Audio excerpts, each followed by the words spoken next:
The first time my dad said it, people laughed. Not loudly, not in a way that would seem cruel.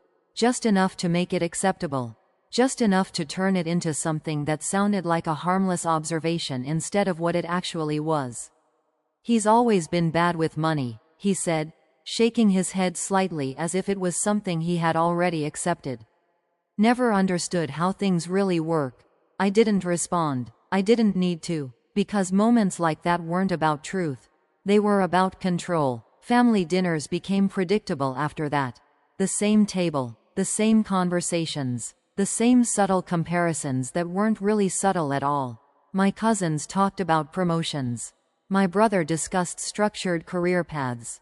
And my dad, he told stories. Stories about my experiments.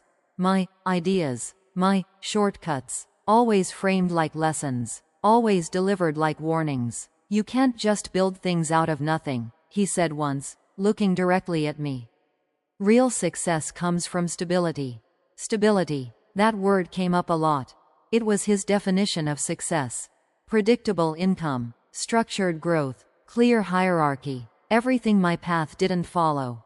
"So what are you working on now?" someone asked me one evening, the tone polite but already expecting something uncertain. "A platform," I said, scaling slowly. My dad smiled, not proudly, knowingly. "Another one?" he said. "You should really think about something more reliable." A few people laughed, again, softly, comfortably, because by then, it was expected. I didn't argue. I didn't explain, because explanations don't change beliefs that are already set. And I wasn't interested in convincing anyone. I was interested in building. The years moved quietly after that. Not visibly, not in ways that fit their definition of progress. But consistently. While they measured success in titles, I measured it in control, ownership, structure, the kind of things that don't need to be announced to exist. My company didn't grow loudly. It didn't attract attention. It didn't need validation. It just expanded, layer by layer, deal by deal, until it reached a point where the things I was building started connecting to things they understood. Financial systems, infrastructure, institutions. The kind of structures my dad respected. The kind of structures he trusted. Especially one. The bank. He had been with it for over 30 years. Same branch. Same account. Same belief that it was stable, reliable, untouchable. "I know these people," he used to say. "They understand business." Of course they did, because by the time he said that, I was already one of them. Not publicly. Not in a way that would show up in casual conversation. But structurally, legally, completely. The acquisition didn't happen overnight. It wasn't loud. It wasn't obvious. It was quiet, strategic, a series of moves that didn't look connected until they were. By the time it was done, nothing had changed on the surface. Same name, same building, same people, same system, but underneath, everything was different. And he never noticed, because why would he? From his perspective, I was still the same person sitting at the table. Still, figuring things out. Still, bad with money. The call came on a Tuesday morning. Short, direct. "Your father has requested a meeting," my assistant said. "Loan application. High value." I paused for a second. Not because I was surprised, but because timing was precise. "What kind of loan?" I asked. "Multimillion," she replied. "Urgent." Of course it was. Because stability is easy to talk about, harder to maintain. "Schedule it," I said. "Do you want to attend?" she asked. I looked out the window for a moment, then back at nothing in particular. "Yes," I said, because some moments aren't meant to be delegated. The conference room was already set when I walked in. Glass walls, polished table, everything arranged with the kind of precision that makes a place feel controlled before a single word is spoken. The same environment my dad trusted. The same system he believed in.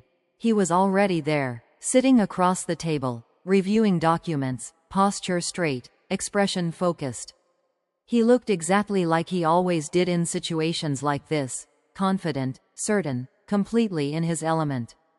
Because from his perspective, this was familiar. Negotiation. authority, structure. And he believed he understood all of it. He didn't look up when I entered. Not immediately. Because he wasn't expecting me. To him, I was still somewhere else. Still outside this world. Still the same person he had explained to others for years. Have they confirmed the terms? He asked, assuming I was part of the support staff. I didn't answer. I walked around the table slowly, each step measured, not rushed, not dramatic, just intentional. Then I sat down, not across from him, at the head of the table. That's when he looked up. At first, it wasn't recognition. It was confusion, a brief moment where the situation didn't align with expectation. Then, it clicked. "What are you doing here?" he asked. I didn't respond immediately. I opened the folder in front of me, scanning the application he had submitted, the same way any decision-maker would. Revenue projections, outstanding liabilities, risk exposure, all of it laid out clearly. All of it, real. "I'm reviewing your request," I said calmly. Silence, not immediate, but heavy, because now, the pieces weren't fitting together the way he thought they should. "That doesn't make sense," he said. "It does," I replied. Another pause, longer, because now, he was starting to understand. "This is a mistake," he added, his voice tightening slightly. "I'm supposed to meet the CEO." I looked up, met his eyes, and said, "You are." The room didn't just go quiet. It stopped, because now, there was no room for interpretation. No version of the story that worked the way it used to. "You?" he said, the word carrying disbelief, confusion, something else he couldn't quite place yet. "Yes." Another silence, because everything he believed about me was shifting at once. "That's not possible," he said. "It is," I replied. "How?" he asked. I didn't explain everything. I didn't need to. "While you were telling people I didn't understand money," I said, "I was building something you never looked at closely." Another pause. Longer. He leaned back slightly, his posture no longer as steady as it had been when I walked in. "You should have said something," he said. I almost smiled. "Would it have changed anything?" I asked. He didn't answer, because the answer was obvious. No, it wouldn't have. The same assumptions, the same conclusions, the same story, just louder. I closed the folder slowly and placed it in front of him. "The application doesn't meet our requirements," I said. That was the moment. Not loud, not aggressive, but final. "You're rejecting it?" he asked. "Yes." The word landed exactly where it needed to.